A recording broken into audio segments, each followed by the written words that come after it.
बच्चों, let's read this question. The question says seeds are regarded to be the product of sexual reproduction because they तो question में पूछा गया है कि जो सीड्स है उनको बोला जाता है प्रोडक्ट्स ऑफ सेक्सुअल रिप्रोडक्शन क्योंकि ये फर्स्ट गिवन है can be stored for long period, B में गिवन है give rise to new plants, C में गिवन है are the results of fusion of male gamete with the female gamete and D में given है none of the above. तो सबसे पहले बात करें अगर हम यहाँ पे की कॉन्सेप्ट की, तो जो की कॉन्सेप्ट इस क्वेश्चन में यूज किया गया है that is sexual reproduction.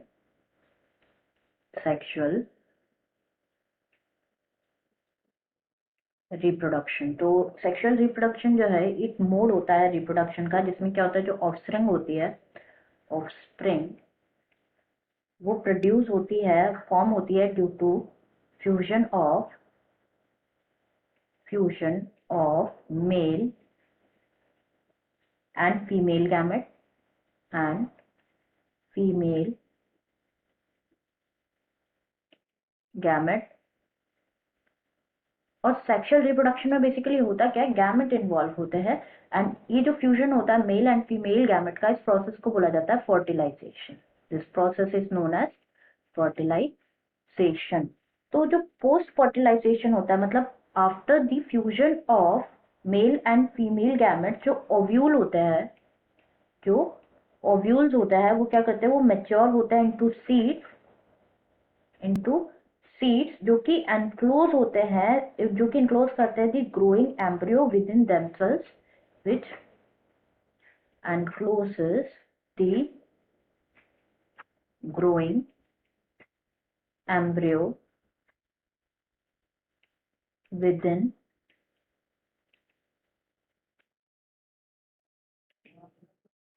Themselves and ये क्या करते हैं, they can give rise to the and then they can give rise to the new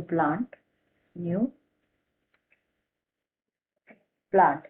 the seeds को अगर इसीलिए बोला जाता है प्रोडक्ट ऑफ सेक्सुअल रिप्रोडक्शन क्योंकि ये फॉर्मेशन होता है, ये कॉज होता है due to fusion of gametes. अब जो हम ऑप्शन चेक कर लेते हैं, फर्स्ट में गिवन है इनको स्टोर किया जाता है लॉन्ग पीरियड के लिए, तो ये तो इनकरेक्ट रीजन है। बी में गिवन है give rise to new plants, ये करेक्ट है, स्टेटमेंट करेक्ट है, but it is not like it do not suits our question. उसमें बोला जाता है कि इनको क्यों बोला जाता है प्रोडक्ट ऑफ सेक्सुअल रिप्रोडक्शन, तो ये इनकरेक्ट है क्योंकि ये प्रोड्यूस होता है as a result of fusion of male gamete with the female gamete, जो कि गिवन है सी में, जो कि बिल्कुल करेक्ट है। Answer will be C, are the result of, answer will be C, are the result of fusion of male gamete with the female gamete. I hope you understood it well. Best of luck.